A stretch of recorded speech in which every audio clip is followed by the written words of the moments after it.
Hey guys, subscribe for daily content, and if you're shopping for gear, make sure you check out the description for the newest items at some of the very best online retailers. There's also links for some of the items that I personally recommend. Thanks!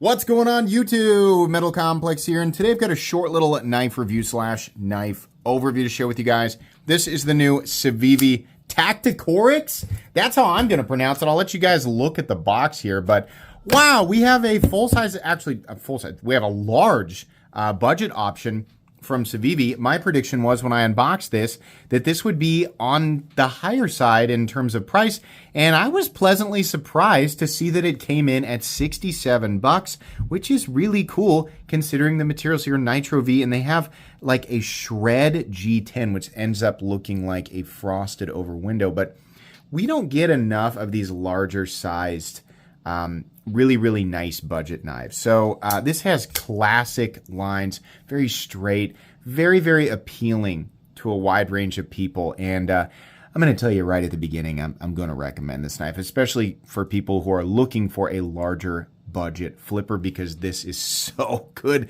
But we'll talk about it like we usually do. Thanks to Civivi for sending this in. Thanks to my patrons for supporting me. Please make sure to follow me on Instagram at metal_complex. I keep forgetting to do that because now they're in the intro. I'm wasting time. Let's go ahead and measure this. Overall length of the Tacticorix, I guess, coming in at 8, I thought it was 9 inches. 8.75 inches. Blade length is coming in at about 3.85. Cutting edge, 3.75. And yes, that is hollow ground. Let's go ahead. Excuse me, still recovering from an owie on my lip. Yeah, RIP my lip. I bit it really hard eating popcorn, I think. I was really excited about Independence Day, watching it with my son for the first time. And I got so excited I bit my lip, and I cried. I'm not going to lie, I cried. The inside of my lip on the right side looks like hamburger meat, so I'm going to brave it. I'm going to pull up my big boy pants for you guys and finish this review about a knife that I am legitimately enthusiastic about. But anyways, any custom skills you find in this section can be found down in the description under Original Goat and Others. So up against the 8010 and the 80-20.5, you can see here, it's a big knife. It's not as robust as the 8010, but it's definitely a little bigger. How about up against the Spyderco PM2 and the Spyderco Para 3? Once again, bigger than both. Way more cutting edge. Finally, up against the Benchmade Griptilian, or in this case, the Ritter Hogue, and the Hogue Deca. It's big. All right, how's the action? The action is awesome because we have Civivi's, typical really good pivot action, but the blade is just really big, so it's legitimately very controlled and falls shut. Thumb studs are absolute perfection. I really got to hand it to Civivi for understanding how to create and implement a comfortable, well-positioned thumb stud. It sounds like such a specific, nitpicky thing, but an improperly positioned thumb stud that does not work with the D10 and is also sharp and shaped like the thing from Super Mario 3 that transitions you from the ground to the sky in World 5. You know exactly what I'm talking about if you've played that game. That sucks. It doesn't feel good. I'm talking about the thing on the map, the spiral tower thing, right? That world never made a lot of sense to me. Like, why does that go to the sky? Anyways, probably because it's tall. Oh, it's so tall. Like, the idea is that it goes through the... Okay, I get it now. All right. It only took me 30 years. Anyways, the thumb studs are really good. The flipper tab is also really great. It's just really a good experience all the way around. And you can also easily reverse flick it. Sorry, I'm right-handed. I'm trying to showcase that despite this being a... It really is easy, guys. I can't do my left hand reverse. All right, we'll just do it with the right hand. It's very easy to reverse flick if the muscle is worked out enough on your dominant hand. But truthfully, whether you want to thumb flick it, whether you want to, flip the knife with the flipper tab, or you want to do the reverse flick, it's really great. Everything just feels very organic, and it's very satisfying because the knife is so large. This isn't going to be to everybody's preference, but certainly for some people. And I feel like people looking for larger budget knives kind of get ironically, the short end of the stick, because there aren't nearly as many. There are way more medium and smaller knives. Access to the lock bar is good. It's typical Civivi, some little teeth there, but they're knocked down. So really nice. Carry profile thickness up against the Spyderco Para 3.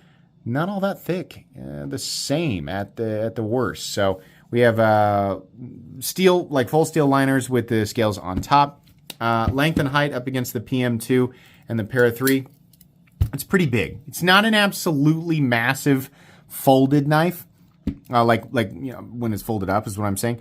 But it is bigger than knives like the PM2, and you'll notice that. It's also fairly tall. But it was far from the craziest or heaviest experience I've had with a knife in the pocket. It was actually plenty comfortable to carry. So materials, we have this shredded G10.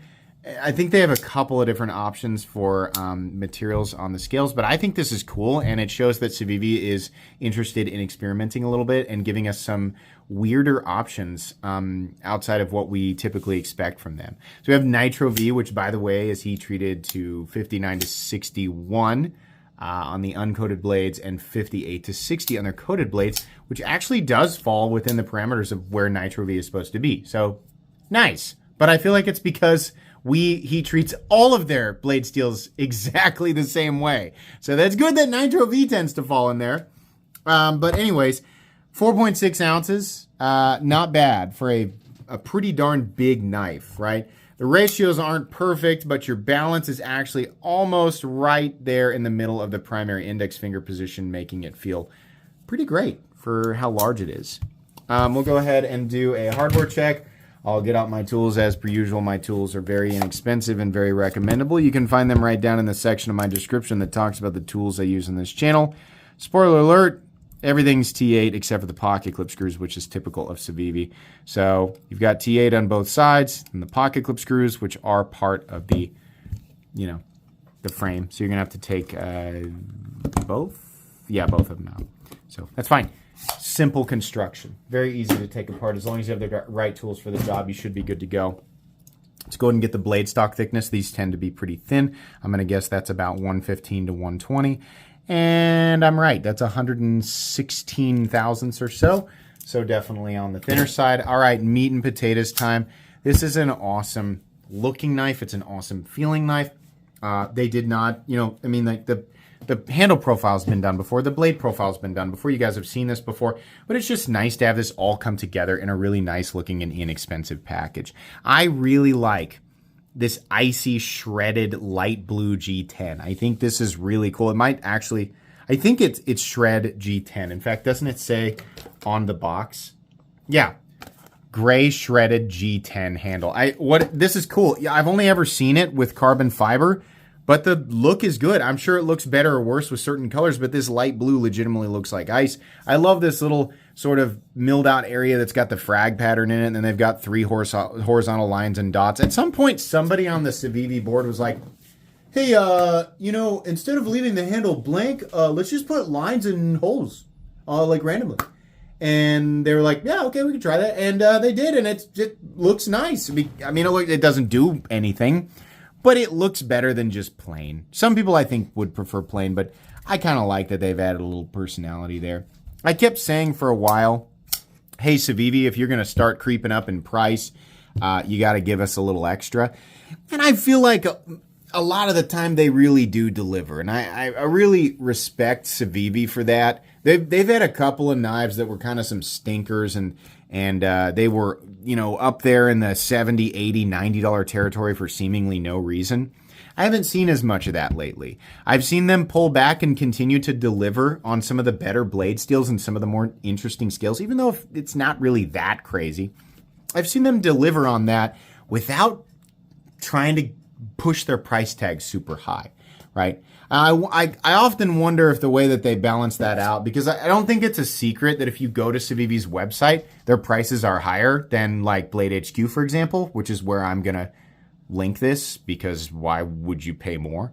And then like when Civivi has a sale on their website, right? They bring the prices down to like near or right at what the retailers are at. Maybe that's the way they balance it out. Whatever. Civivi, whatever. If you guys didn't know, like the community's on to that. Like they see it. But again, they're a business. Maybe that's how they do it. Whatever. I still think it's great because we have the option to go to a retailer and just buy it there.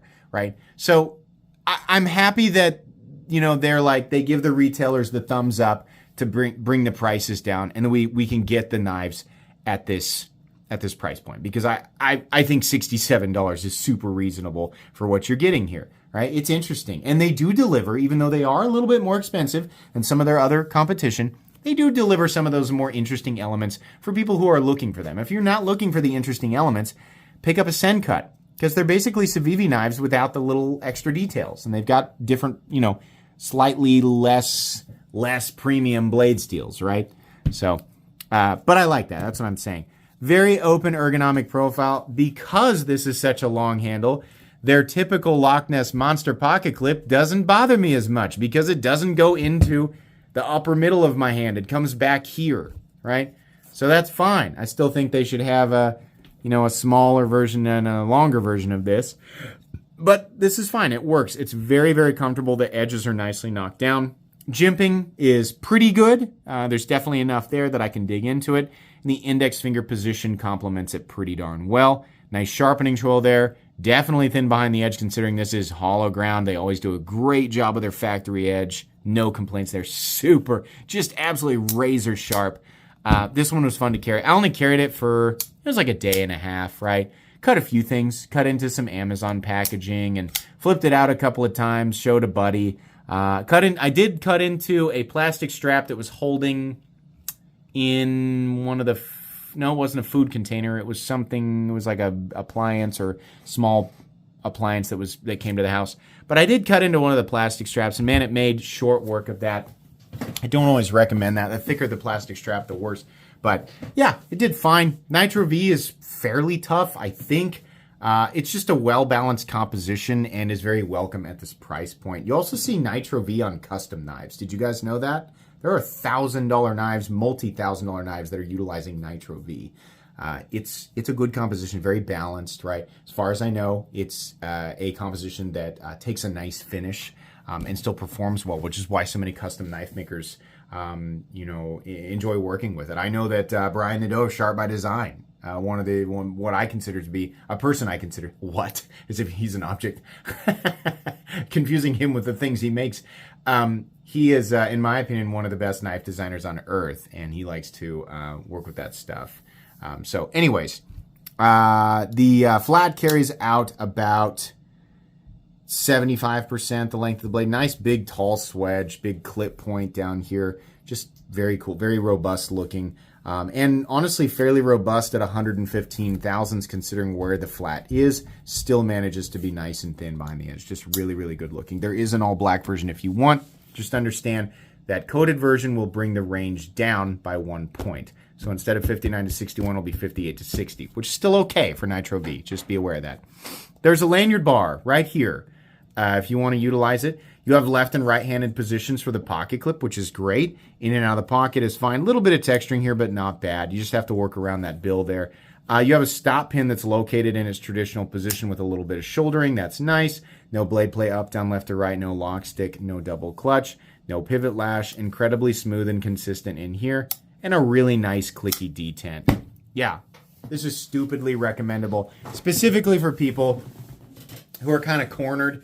Not cornered, it's not like you have no options, but you have noticeably less options for a larger size budget EDC knife versus medium or small, right? There are significantly less knives at 8.5 to 9 inches than there are 8 inches, 7 3/4, 7.5, 7 inches. Just way, way, way more of those than there are of these. This is a great option. It's a great tool. It's very cool looking depending on the version that you get. The blade material is ground really nicely. It's heat treated well. $67, absolutely, all day. No problem with that. Highly recommendable. It's also going to go on my cheap knives I like playlist because it is under $75, which makes it a budget knife on this channel. And I like it. So those are the only criteria there. Absolutely check this knife out. Very, very cool. It is once again called the Tacticorix. Gosh, I tried to avoid saying that the whole time because it's such a weird word. Anyways, please make sure to follow me on Instagram at metal_complex. If you enjoyed this video, leave a like. If you'd like to check out my other content, I do, of course, have lots of videos of knives that are either expensive or inexpensive that I do or don't like, so check those out. And if you enjoy all my content, go ahead and click on that Metal Complex logo right there and subscribe because there's definitely more coming. Thanks again for watching, everybody, and have a great day.